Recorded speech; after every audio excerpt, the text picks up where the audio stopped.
Kumusta po tayo dyan? Pasensya na po at ngayon lang po ako nag-video dahil marami pa po akong ginawa. Naglinis po ako dito sa loob. Naglinis sa taas, pati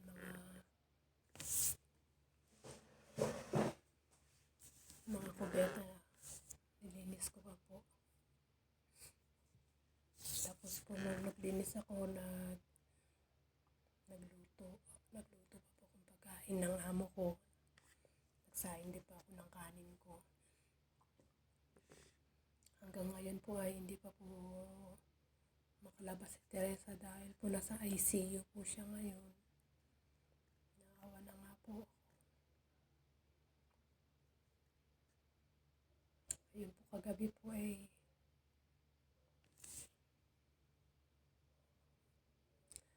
halos hindi ako kumain. Tinulog ko na lang po dahil pagod din po ako. Naglaba po ako ng mga damit ni Teresa. Ilalagay ko po sa bag ngayon.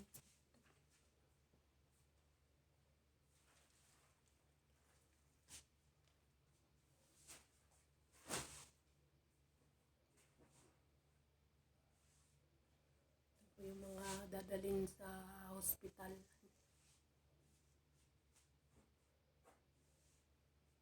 Yung mga damit po niya, nilaban ko na din po. Dito. Lahat po ginawa ko na. Ayan po. Nilaban ko po ito lahat ng mga damit niya dahil naawa naman ako sa kanya. Pati ito mga ito, nilaban ko na po ito lahat. Pati mga panty niya, lahat po. Nilaban ko na po. Kaya ngayon po ay wala rin po akong pahinga. Ayan, nilaban ko lahat ng damit niya. Tapos po ay naglaba rin po ako ng damit ng mga amo ko. Tinanggal ko pa yung lahat ng mga basura doon. Nag-iisa po ako dito magtatrabaho kaya sa awa ng Panginoon ay medyo okay naman ako. Hindi po masyadong ganong matrabaho dahil wala po yung si Madam. Bukas pa po ang dating ng amo ko. Galing po ng bari niya tayo. Kaya pasensya na po tayo at hindi ko po ma-focus ang sarili ko dun sa kusina. Pagkaluto ko po ng pagkain ng amo ko, nilagay ko na po sa oven at naghihintay na lang po ako ng tawag niya kung kakain po siya mamaya ng konti, 2 o'clock o 2:30. Pero ready na po lahat.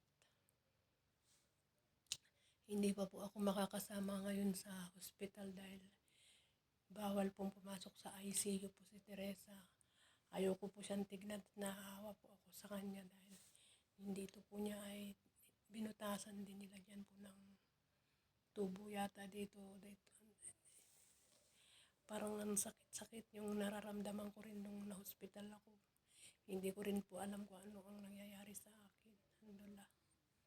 Kaya magdasal na lang po tayo. Pati po family niya ay nag-alala na rin. Umiiyak po palagi tuwing tumatawag po sila sa akin. Sabi ko, huwag kayong mag-alala. Okay na si mama niyo. Baka ngayon pupunta yung taga-maneho namin sa hospital upang silipin si Teresa. Pero sabi ko hindi na muna ako sasama pertib dahil nasa ICU sa Teresa. Tsaka ayaw kong tignan, naawa naman ako. Sige, sabi naman niya, tsaka magpapahinga din ako. Sige, sabi naman niya, baka naibaba na siya. Kung tapos na, doon na po ako sasama at dadaling ko yung mga gamit niya. Masilip man lang. Anong oras na rin po ako natulog kagabi dahil ako po yung sobrang pag-alala na talaga sa kanya. Naawa talaga ako.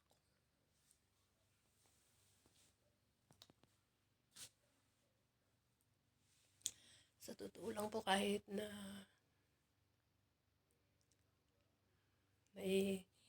nahihirapan po ako ng trabaho ko.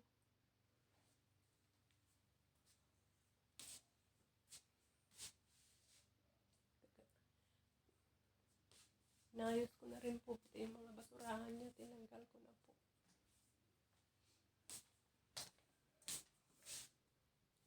Okay naman po ako dito pero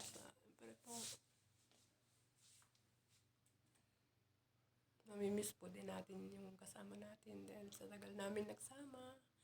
Mamimiss ko rin po si Teresa. Inshallah may awa pong Panginoon ay gagaling na po siya. Di po ba? Yung pong mga gamit niya na nilaban ko, yung blanket niya, baka dadalin po mamaya ng taga-maneho or bukas na lang po siguro dahil hindi naman siya pwedeng magdamit. Isa pa pong aking iniisip yung kapatid ko po ay minamanas po siya. Kaya inom din naman kasi niya. Kaya ayaw ko po kung nagpadala na po yung anak niya na sa Dubai. Nagpapatingnan po daw rin siya sa doktor. Kaya ako po sa totoo lang nilalakasan ko na lang po ang aking loob dito dahil natatakot din po ako. Dahil sa edad ko pong ito. Kaya pasensya na po kayo at masyado po ako ngayon. Medyo ano po ako. Kaya pasensya na po kayo. Kahit nagugutom po ako, wala po talaga akong ganang kumain. Kaya pasensya na po talaga. Sige po, babay na lang po. Salamat po sa inyo. At ito lang po ang aking konting video. At sana po ay maintindihan din naman po ninyo ako.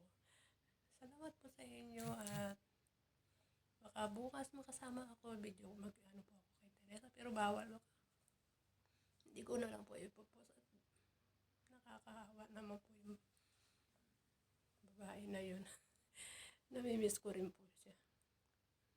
Yung kumakain kaming dalawa, naglilinis kami, nagtatawanan, kahit minsan magkakainisan, namimiss ko din po siya. Kaya isa po yung kapatid ko, sana po ay maging gumaling na po siya at huwag naman ng inom ng inom. Sige po, bye-bye po. Jesus love you po and Jesus love us. Hanggang dito na lang po ang aking munting video. Salamat po. Bye-bye po.